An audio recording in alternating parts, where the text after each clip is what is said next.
The Brexit trade deal under the microscope. EU ambassadors meet to go through the details of the agreement, which still needs to be ratified before the end of the month. 3 people are injured in a blast that shakes the US city of Nashville. Authorities say they've found suspected human remains near the site of the explosion. And this year's holiday season is unlike any other. We take a look at how Christmas is being celebrated in the time of COVID. Hello and welcome back. I'm Ellen Gainsford.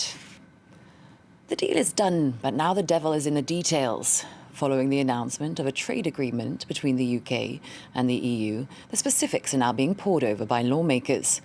Well, for it to be put into practice, it still needs to be ratified by both the British and European parliaments before the end of the year. With no time to lose, ambassadors from the bloc's 27 nations have been meeting to go over the document with a fine-tooth comb. Luke Schrago and Cecile Galluccio have the story. It is fair, it is a balanced deal, and it is the right and responsible thing to do for both sides. A balanced deal, and one that's going to see paperwork go through the roof both in Europe and the United Kingdom when it comes to trade. Mutual commerce is worth over 700 billion euros a year, and now customs will have to step into the middle of it, with both import and export forms needed. Quotas and customs duty, however, won't be applied, and British businesses will retain access to the European single market. Both sides also found agreements over fair competition. We've taken back control of our laws and our destiny. We've taken back control of every jot and tittle of our regulation. Boris Johnson ceded some ground on that score, agreeing to ensure UK firms don't unfairly undercut European competitors, and committed to EU lines on the environment, climate change, social rights and fiscal transparency. If either side fails in its obligations, customs tariffs can snap into place. The European Union will support its European fishermen and women. It will accompany them. This is our commitment. The fishing sector became one of the main stumbling blocks in the UK-EU divorce.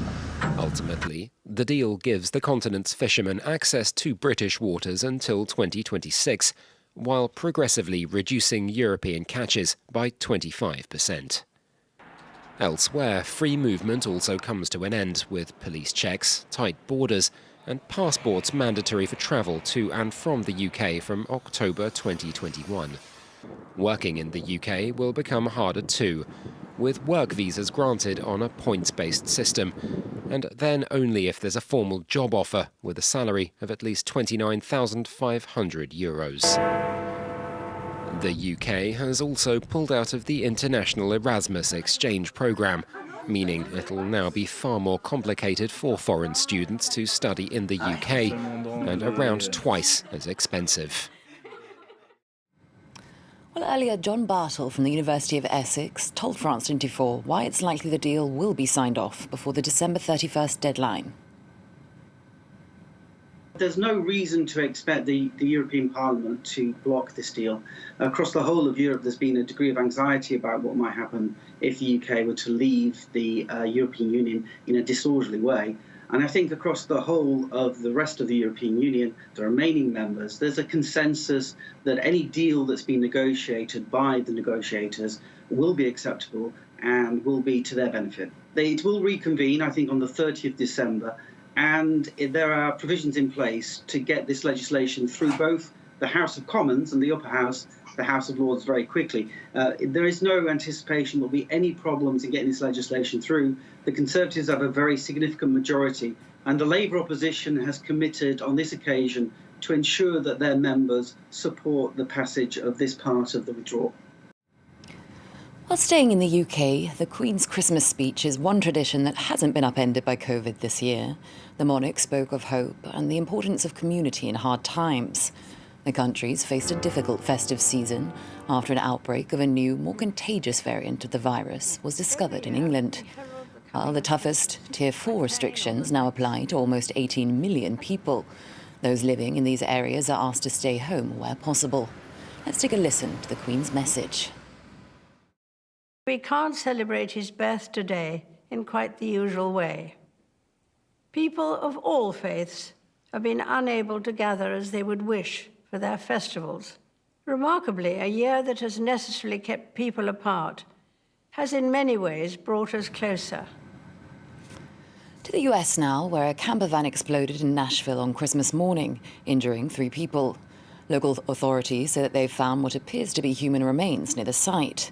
The vehicle had been parked outside the offices of telecoms giant AT&T. Police have said that the explosion was intentional, but who caused it and why remain unknown. Well, the area targeted is known for its restaurants and nightlife in normal times, but was quiet due to the holiday season and the coronavirus pandemic. Let's take a listen now to the city's police chief.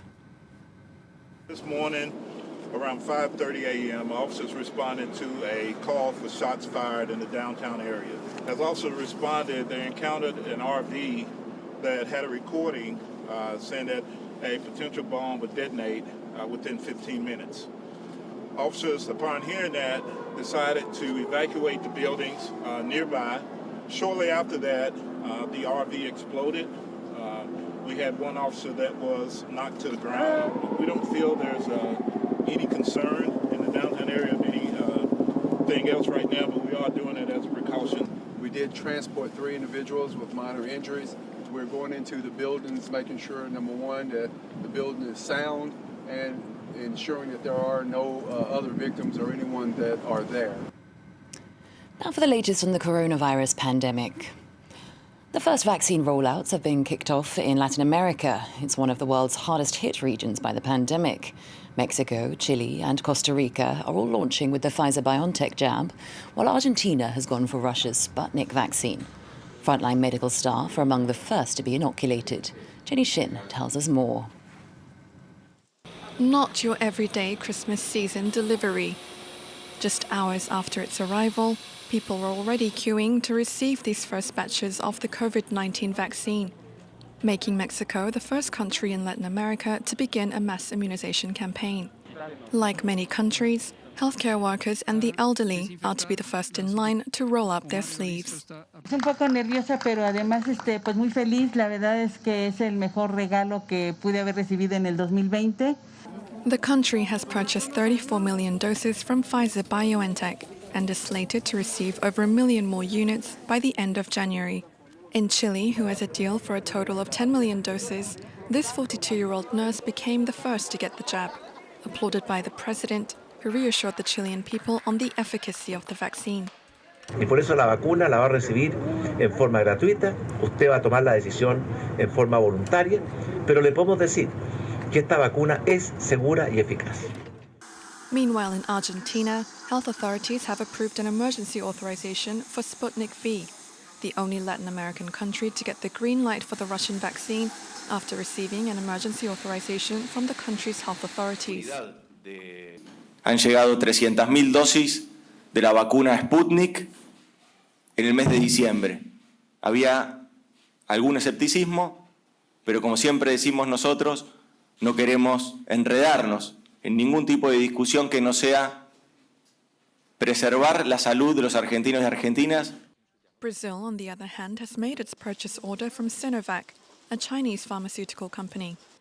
Despite fierce opposition from President Jair Bolsonaro, vaccines were made mandatory by the nation's Supreme Court. The country, which has the world's second highest death toll from the pandemic, will only begin vaccinations in mid-February next year. Cases of the virus are surging in South Africa, which has seen at least 14,000 new infections in the past 24 hours. A new variant discovered in the country is believed to be more infectious.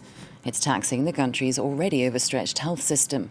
Well, to combat the resurgence of the disease, authorities have closed many public beaches, masks are required in public areas, and there's a nighttime curfew in place. Mali's main opposition leader, Soumaïla Cissé, has died after contracting the coronavirus. He was being treated for the illness in Paris. The 71-year-old had been considered a front-runner in presidential elections scheduled for 2022. His death throws Malian politics into uncertainty.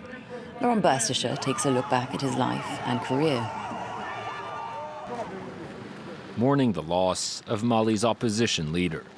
Friends, relatives and allies gathered outside Soumaïla Cissé's home in Bamako to pay a final tribute to the popular politician who passed away on Friday from COVID-19 at 71 years old. Voilà, Cissé était un homme d'État, un homme de conviction, un homme qui aimait le Mali, qui se battait pour que le Mali s'en sorte. An engineer by training, Cissé turned to politics in the early 90s. He quickly rose through the ranks, becoming Mali's Secretary General in 1992 and Finance Minister a year later. In 2002, Cissé entered his first presidential race, but lost to Amadou Toumani Touré in the second round. Following his defeat, he created his own party, URD, and attempted to unify Mali's fragmented opposition. But a major obstacle stood in the way of Cissé's presidential ambitions, the man who would become his greatest rival, Ibrahim Boubacar Keïta. After losing the presidential race to Keïta in 2013 and again in 2018, Cissé grew increasingly critical of the government's failure to address Mali's rampant security crisis. In March 2020, Cissé was kidnapped by armed men while campaigning for legislative elections in his hometown. The incident sparked a wave of national outrage and was a key factor in the popular uprising that led to the ousting of President Keïta in an August military coup. Cissé was released in October only to find a country in the midst of a political transition. He was widely expected to run again in 2022 and was seen as the favorite to become the next Malian president.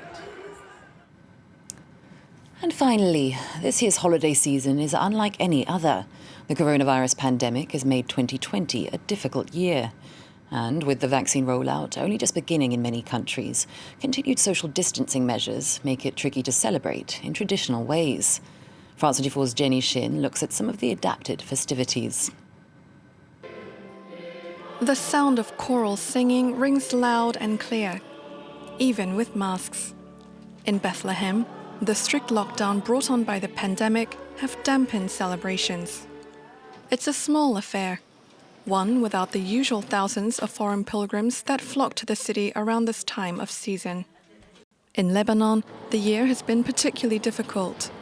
In this neighborhood of Beirut, this church is among many buildings that are currently under renovation after it was hit by the deadly port blast in August. But that isn't stopping the service from taking place, sharing food and giving comfort to each other.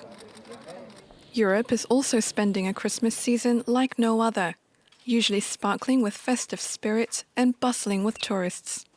But in 2020, these scenes are all too familiar. Closed shops, restaurants, and social distancing.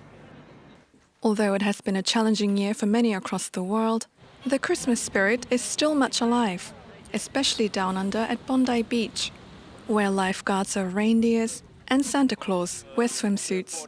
As you can see, I'm Santa, the lady version. So I've got my wetsuit under here, otherwise it would be a little bit cold. But yeah, it's just to put a smile on everyone's face as well. So as I was cycling down, there's lots of waves and Merry Christmases. In Russia, it's not Santa Claus, but Father Frost who brings the Christmas cheers. At this children's hospital in Moscow, they brought celebrations to the rooms and to the hospital yard.